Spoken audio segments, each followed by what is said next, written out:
এই দিকে গোসল দাও তো। আপনাদের মাঝে সুন্দর একটা ভিডিও নিয়ে আসলাম।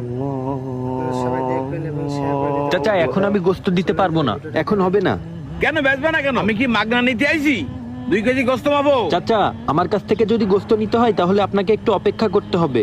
আরে এই আহাম্মক নাকি কাস্টমারে অপেক্ষা করতে কয়? আজান দিয়ে দিচ্ছে তো, আমি নামাজ পড়তে যাব, নামাজ পড়ে এসে তারপরে আপনাকে দিচ্ছি। আরে না, আমারও 2 কেজি গোস্ত দিয়ে দাও। এই গোস্ত দিতে তোমার কত সময় লাগবে? না চাচা, এখন আমি গোস্ত দিতে গেলে আমার জামাত মিস হয়ে যাবে। আপনি যদি অনেক ব্যস্ত থাকেন তাহলে এই পাশের দোকান থেকে নিতে পারেন। নামাজ পড়ে আসা ছাড়া আমি আপনাকে গোস্ত দিতে পারবো না। হাজি সাহেব মারা আছে, বাজারে কাস্টমার নেই, কাস্টমার তো উনি নামাজ পড়তে যাচ্ছে। বুঝলাম না তো, একই দোকানদার কাস্টমার রাইখে নামাজ পড়তে যাচ্ছে। শোনো, 2 কেজি গোস্ত দিয়ে দাও। দুঃখিত কাকা, আমি দিতে পারবো না, আমি নামাজ পড়তে যাচ্ছি, আপনি থাকেন। এই চাচা এদিকে আসেন, এখানে ভালো গোস্ত আছে, এখানে আসেন, টাটকা টাটকা গোস্ত আছে। বুঝলাম না, একিরাম দোকানদার গোস্ত না দিয়ে চলে গেল নামাজ পড়তে। আরে চাচা অনেকই করতে গেছেন, ওর মাংস বেশি একটা ভালো না, এই জন্যই কাস্টমার থুয়ে চলে যাচ্ছে। আপনার কয় কেজি মাংস লাগবে বলেন? ভালো দেখে 2 কেজি মাংস ভিডিওটা দাও, যদি আপনাদের তাড়াতাড়ি ভালো করো। লাগে আচ্ছা চাচা ঠিক আছে, অবশ্যই আপনাকে সাথে দিবেন। একবারে টাটকাটা দিচ্ছি, ঠিক আছে? হ্যাঁ, টাটকা মাংস দাও। এই নেন চাচা, গোশত লাগলে আবার আসবেন, ঠিক আছে? আমার কাছে ভালো গোশত আছে, আপনি আমার কাছে চলে আসবেন যখন লাগে। আচ্ছা, এই নাও।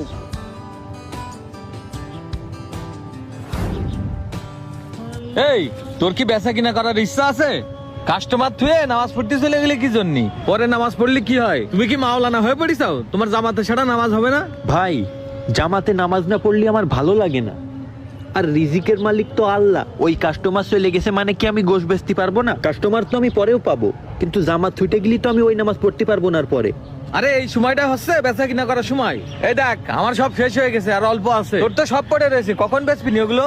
সমস্যা নেই, আল্লাহ ভরসা, আল্লাহ যা করবে তার উপরে আমি সন্তুষ্ট থাকবো। হ্যাঁ, ওরম করলি তোমার আর ব্যবসা করা লাগবে না। শোন, এই দীর্ঘ 10-15 বছর ধরে আমি ব্যবসা করি, আমার যতটুকু এক্সপেরিয়েন্স, ঠিক আছে? তুই যদি এরকম করিস তাহলে হ্যাঁ ব্যবসা করতে পারবি না, ঠিক আছে?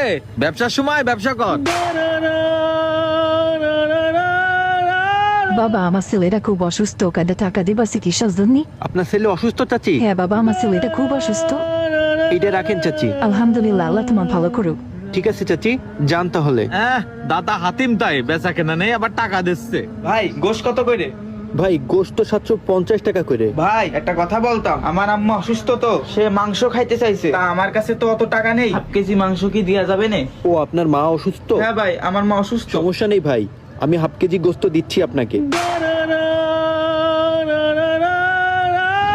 1/2 কেজি গোশত বেচতেছে, পাগল ছেলা। এই নেন ভাই। জি, এই নেন টাকা। আচ্ছা ঠিক আছে। শোন, ওই 1/2 কেজি মাংস ব্যাস, আর